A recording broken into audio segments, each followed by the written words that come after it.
गतकाली घाटी रास्तार घटी बस दुर्घटना जड़े व्यक्ति मेडिकल रे मृत्यु होईछि। आउ अन्य 3 जनक अवस्था अति संकटापन्न थिबारु सेमानकु कोरापुट स्थानांतरित करा जाईछि। सूचनायोग्य जे रायगड़ा जिला कुलनरा ब्लॉक मुकुंदपुर घाटी रे तोफान नामक एक स्लीपर कोच घरोई बस उलटी पड़िथिला।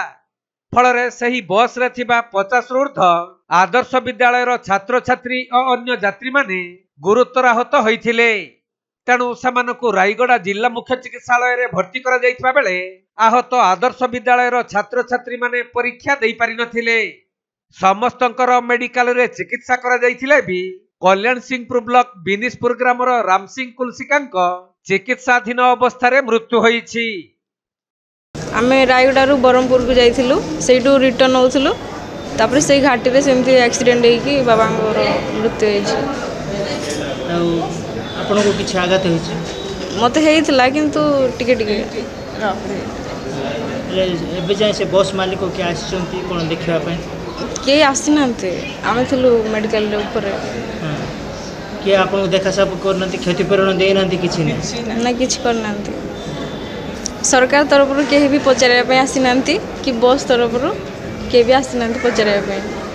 तबे बसटी ब्रह्मपुर रु रायगड़ा टिकिरी अभिमुखे आसुथबा समय रे बस चालक अति द्रुत गति रे गाड़ी चालना करुथबारु नियंत्रण हराई मुकुंदपुर घाटी रास्तार बुलानी रे उलटी पड़िथिला।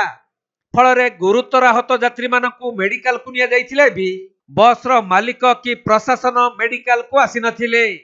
तबे आज रामसिंहकर मेडिकल रे मृत्यु हेबा परे पुलिस तांको शव व्यवच्छेद करी परिवार लोकंकु हस्तांतर करिसंती।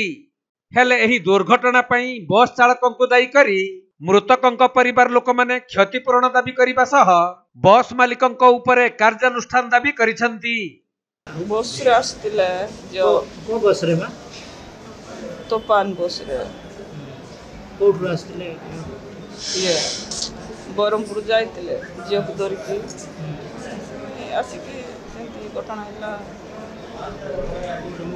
मुकुंदपुर घाटी रे से हॉस्पिटल लाइन लोग बोलतिला केबे तांकर मृत्यु हला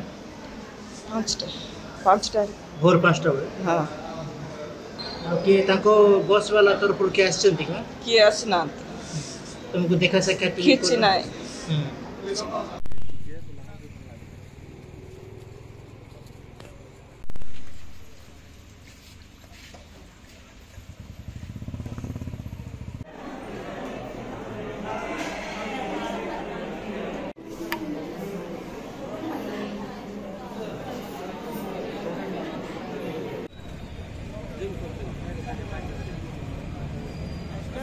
रायगड़ा जिल्लारू प्रफुल्ल कुमार बेहेरा रिपोर्ट कोणार्क लाइव।